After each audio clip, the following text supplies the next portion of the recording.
आपने ये जो कपड़े पहने हैं इसका मूल्य कौन निर्धारण करता है?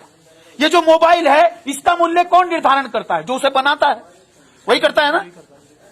तो जब किसान गन्ना बनाता है, जब अनाज उगाता है, तो उसकी कीमत कौन निर्धारण करना चाहिए? किसान को, लेकिन नहीं करना चाहिए। इसलिए ये कानून कहता है कि आपके जो प्रोडक्ट होगा, आपकी जो फसल होगी, उसका मूल्य निर्धारण करने का जो काम होगा वो लाला करेगा। वो नहीं लेगा आपका 50 रुपए भी, वो कहेगा ये फीका गन्ना है, इसको नहीं मैं लूंगा। वो कह नहीं सकता ऐसा। स्वामीनाथन की एक रिपोर्ट कहती है कि धान को 1 क्विंटल धान को उगाने में 3600 रुपया खर्च होता है किसान का, तो उसको कितना मिलना चाहिए? 1 क्विंटल धान को उगाने के लिए 3600 रुपया खर्च होता है।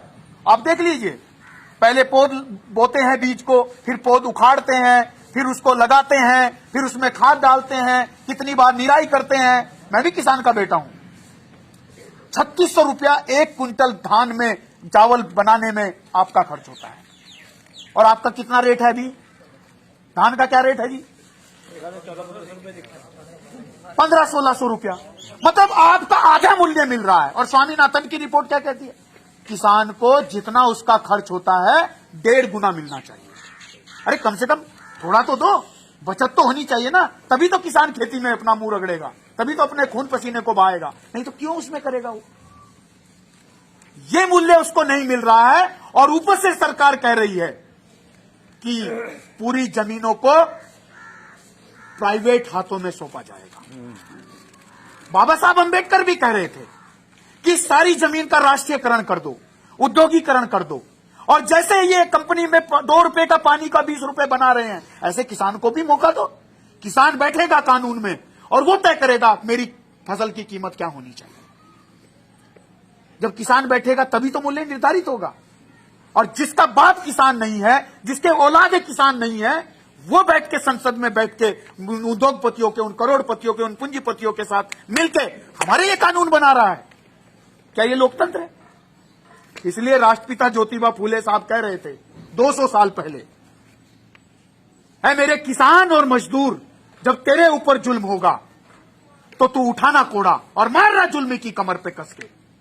उस किताब में लिखा है ज्योतिबा फूले ने, और लिखा उस किताब में, मारना उसको, उसकी कमर पे कोड़ा कस के जो तेरे ऊपर जुल्म करेगा, तेरे हक और अधिकार को खाने की कोशिश करेगा। और यह भी कहा, और अगर तेरा ही किसान, तेरा ही मजदूर तेरे साथ नहीं आता है तो उसको भी मारना कोड़ा कस के, क्योंकि वो तेरा साथ नहीं दे रहा है, तुझे बर्बाद करने के लिए दुश्मन के साथ मिल रहा है। हम भी आपको कोड़ा मारने आए हैं कि जागो, और अगर आज नहीं जागोगे तो जो बच्चा आज खिचड़ी खा के मर रहा है वो कल इससे भी बदहाली में जाएगा। बात बाबा साहब अंबेडकर की करते हो, रैदास की करते हो। घंटी बजाने से नहीं रैदास खुश होता है, घंटी बजाने से पेरियार खुश नहीं होने वाले हैं, अंबेडकर आने वाले नहीं हैं।